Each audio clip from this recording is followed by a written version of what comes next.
My people, my people, my people. It is time for us to start laying the groundwork and start doing the work and moving forward to breaking generational curses. Because as far as I'm concerned, it's just starting to sound like a bunch of excuses to me. And I'm not trying to be desensitized to people's traumas because it's real. And we go through stuff. And those things sometimes have lasting effects on us. But how long are we going to let it last? The quiet part has to be said out loud. How long are we going to let these things last? We're in our 20s, 30s, 40s, 50s, some people in their 80s. Like when I go to therapy, some of my therapists some of the therapists in the building I've talked to, spoken to, or whatever, said they have clients in their 80s who still are dealing with traumas from their childhood. How long are we going to let these things torture us and torment us and prevent us from living our best lives, people? Yeah, I know it was tough. Well, my father did this to me when I was little and it was really traumatic. It really hurt me. My mother did this to me. My uncle did this to me or whatever. We all have traumas, yo. But at some point, we have to take responsibility for our own lives. We have to get up, dust ourselves off, brush our shoulders off, and say, I will no longer be a victim. I will no longer continue to blame people for what they did when they weren't in their best minds, or they were uneducated, or they were at an immature place in their lives. Maybe they tried to do the best that they could do at that time with the tools that they had. You can't blame them for that. Actually, you should do the opposite.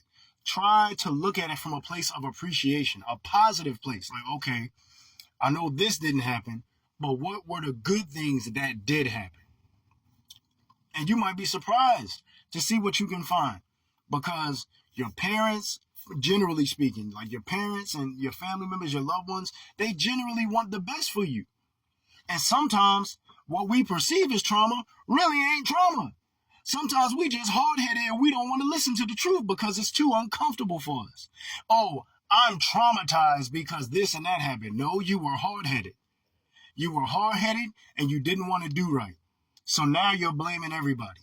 That's reality in some cases. But I know it's real, and it's a very real thing. And mental health is a very real thing nowadays. And Lord knows I've had my struggles, and I still go through stuff. And it's stuff I'm probably going to have to fight for the rest of my life. Maybe, maybe not. But I refuse to make excuses anymore. And I refuse to keep dragging people through the mud about what they didn't do or whatever. And if I see them trying to do better and trying to have a better relationship, I'm going to meet them where they are.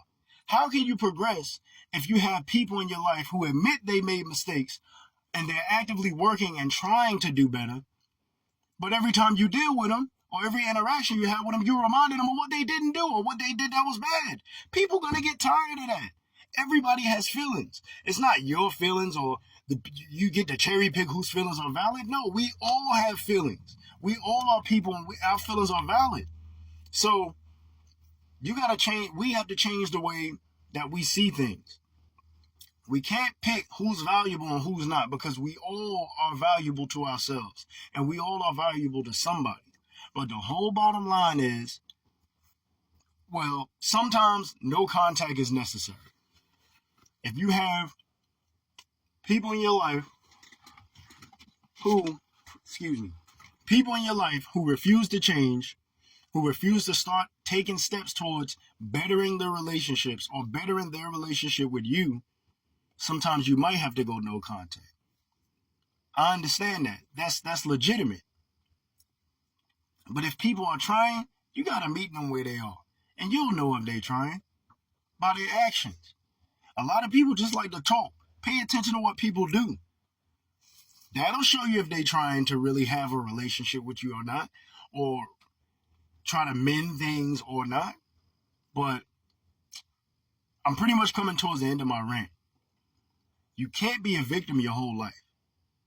And if you see somebody trying, give them credit. If you really see somebody trying, not just talking, give them credit, give them grace. Because you never know what could be on the other side of that.